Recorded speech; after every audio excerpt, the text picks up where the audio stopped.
Karibu kwa channel yangu, naitwa Dr. Wilson Tayo. Sasa leo kwa Dr. Wilson Swahili channel naenda kuzungumza jinsi ya kufungua mambo ya pesa.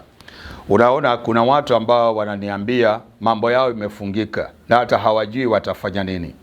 Mwanangu, nataka nikuambie kitu moja. Video ambazo natoa hizi kwa watu wengine zinaonekana zikiuchawi, kwa watu wengine zinaonekana kiujinga, kwa watu wengine zinaonekana ambayo ni vitu vya havina maana. Lakini kuna watu wanafurahia, kuna watu mambo ambayo yanafunguka kwao hayasemeki. Mungu akusaidie ukamate mawazo haya na Mungu akuje akutane na haja ya moyo wako. Leo nataka kukusaidia na unatumia bay leaf, jani la bay leaf, yani jani la mdalasini. Utaandika majina yako katika ili jani la mdalasini, uandike pesa ambao unataka, alafu uandike namba ambayo itapokea, kama ni ya benki, account number, ama kama ni ya simu utaandika hapo. Kumbuka ni pesa ambazo unataka wewe, utaandika hapa. Tafuta kichupa kama hichi ambacho kiko transparent, uweke ndani. Tafuta kitunguu saumu kipande, uweke ndani. Kitunguu saumu kipande kamoja, uweke ndani. Tafuta unga wa mdalasini, uweke ndani. Tafuta asali ambao ni kijiko moja, uweke ndani juu yake. Alafu tafuta maziwa, ujaze maziwa meupe, ujaze. Funika, alafu uanze kusali mbele ya baba yako. Utafanya hivyo kwa siku 7. Kila siku utakuwa unachukua hii chupa, unaomba vile unavyotaka. Mungu nisaidie, fungua milango yangu ya pesa. Naomba hii pesa ije kwangu kupitia kwa nguvu ya mdalasini, kupitia kwa nguvu ya jani la mdalasini, kupitia kwa nguvu za kitunguu saumu, kupitia kwa uwezo wa nguvu zako.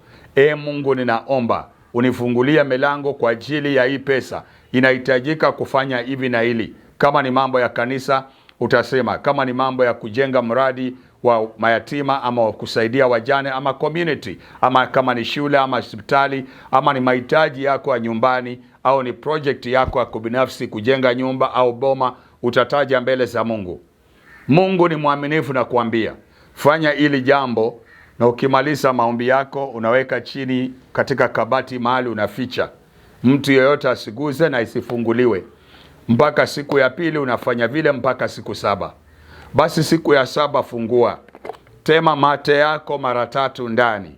Ukimaliza kutema mate yako mara 3, ondoa hiyo mdalasini, jani la mdalasini ondoa.